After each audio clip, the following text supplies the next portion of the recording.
വോട്ടെടുപ്പ്. 883 സ്ഥാനാർത്ഥികളാണ് ഇന്ന് ജനവിധി തേടുന്നത്.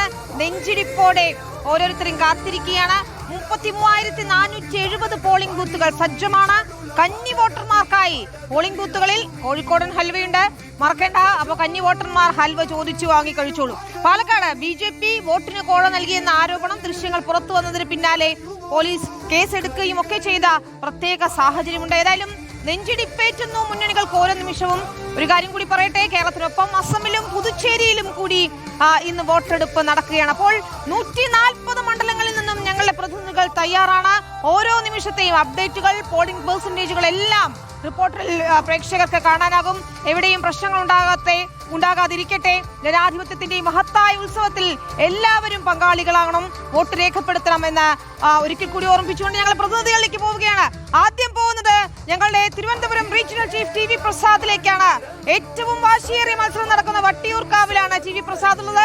പ്രസാദ്, മോക്ക് പോളിംഗ് തുടങ്ങിയോ? ഒരുക്കങ്ങൾ എന്തായി? ഇതാ ജനാധിപത്യത്തിന്റെ ഉത്സവമാണ്. പ്രസാദ് എപ്പോഴാണ് വോട്ട് ചെയ്യുന്നത്? എന്തായി തിരുവനന്തപുരത്തെ നിലവിലെ സാഹചര്യം?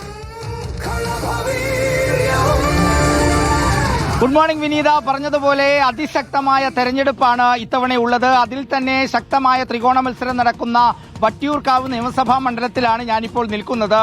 കഴിഞ്ഞ 3 ആഴ്ച ഒരുപാട് ആരോപണങ്ങൾ, വിവാദങ്ങൾ എല്ലാം ഉയർത്തിയ രാഷ്ട്രീയ പാർട്ടികൾ അവരുടെ ഏറ്റവും പ്രധാനപ്പെട്ട ദിവസമാണ് ഇന്ന്. തിരഞ്ഞെടുപ്പിന്റെ പ്രധാനപ്പെട്ട ദിവസം പോളിംഗ് ആണ് ഇന്ന് വോട്ടർമാർ പോളിംഗ് ബൂത്തിലേക്ക് പോകുന്നത് തങ്ങൾക്ക് അനുകൂലമായിട്ടാണ് എന്ന് ഓരോ മുന്നണികളും പ്രതീക്ഷയോടെ കാത്തിരിക്കുന്ന ഒരു ദിവസം തന്നെയാണ് ഇന്ന്.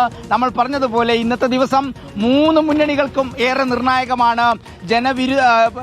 ഭരണവിരുദ്ധ വികാരം ഉണ്ടാകും എന്ന ആത്മവിശ്വാസമാണ് UDFനെ മുന്നോട്ട് നയിക്കുന്നതെങ്കിൽ അതല്ല, ജനങ്ങൾക്ക് കഴിഞ്ഞ 10 വർഷമുള്ള വികസനത്തിന്റെ തുടർച്ച വേണം എന്നുള്ളതാണ് LDF കരുതുന്നത്. അതോടൊപ്പം തന്നെ BJPയുടെ ആത്മവിശ്വാസം ഇക്കുറി സീറ്റുകളുടെ എണ്ണം കൂട്ടാൻ കഴിയും എന്നുള്ളതാണ്. രാവിലെ 6 മണിക്ക് തന്നെ മോക്ക് പോളിംഗ് വിവിധ ബൂത്തുകളിൽ തുടങ്ങും. ഇപ്പോൾ ബൂത്തുകളിൽ ഉദ്യോഗസ്ഥന്മാർ ഉൾപ്പെടെ തയ്യാറായി വരുന്നതേ ഉള്ളൂ. അതുകൊണ്ടാണ് നമ്മൾ ബൂത്തിന്റെ പുറത്തേക്ക് ഇറങ്ങിയത്. 6 മണിക്ക് മോക്ക് പോളിംഗ് തുടങ്ങും. ആദ്യം വോട്ട് ചെയ്യണമെന്ന വാശിയിൽ പലരും വരാറുണ്ട്. വോട്ടർമാരൊക്കെ വന്ന് തുടങ്ങിയിട്ടുണ്ടോ വട്ടിയൂർക്കാവിലേക്ക്?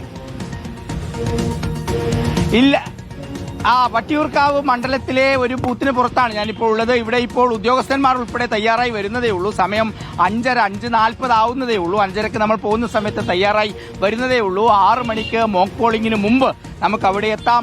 വിശേഷങ്ങളും ദൃശ്യങ്ങളും എല്ലാം പ്രേക്ഷകരുടെ മുന്നിലേക്ക് എത്തിക്കാം. വിനീത, ഈ വർഷത്തെ നിയമസഭാ തെരഞ്ഞെടുപ്പ് അതേറെ നിർണായകമാണ്.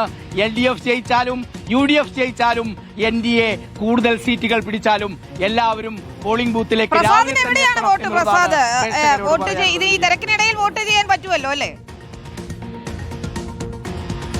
വിനീത, എന്റെ നാട് കണ്ണൂരാണ്. വിനീതയ്ക്കറിയാം. കണ്ണൂരുള്ള വോട്ട് അതിന്റെ ഇടയിൽ നമ്മുടെ തിരക്കിനിടയിൽ ഇങ്ങോട്ടേക്ക് മാറ്റാനും പറ്റിയില്ല. ആ സമയം ഇത്തവണത്തെ പോസ്റ്റൽ വോട്ട് സംവിധാനമുണ്ട്. പക്ഷെ അതേ ജില്ലയിൽ തന്നെ പോയിട്ട് ചെയ്തിട്ട് നിർണായകമായ തെരഞ്ഞെടുപ്പ് നടക്കുന്ന പേരാവൂരിലാണ് എന്റെയും വോട്ട്. എനിക്കും പോസ്റ്റൽ വോട്ട് ചെയ്യാൻ പറ്റിയില്ല, അത് മിസ്സായി.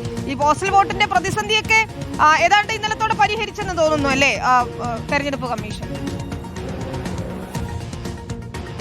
അതൊരു പ്രധാനപ്പെട്ട വിഷയമായി ഇന്നലെ രാവിലെ നേരത്തെ തന്നെ പോലീസുകാരുടെ ഒക്കെ ഇഷ്യൂ പുറത്തേക്ക് കൊണ്ടുവന്നത് റിപ്പോർട്ടർ തന്നെയാണ്. ഇന്നലെ ജീവനക്കാരുടെ വിഷയം ഏറ്റവും പ്രധാനമായി നമ്മൾ പ്രേക്ഷകരുടെ മുന്നിലേക്ക് എത്തിക്കുകയും ചെയ്തു. പിന്നാലെ തെരഞ്ഞെടുപ്പ് കമ്മീഷന്റെ ഇടപെടൽ ഉണ്ടായിട്ടുണ്ട്. അതിനിടയിൽ തന്നെ ഹൈക്കോടതിയുടെ ഇടക്കാല ഉത്തരവും അതിന്റെ ഭാഗമായി വന്നു. ഇടപെടലുണ്ടായി.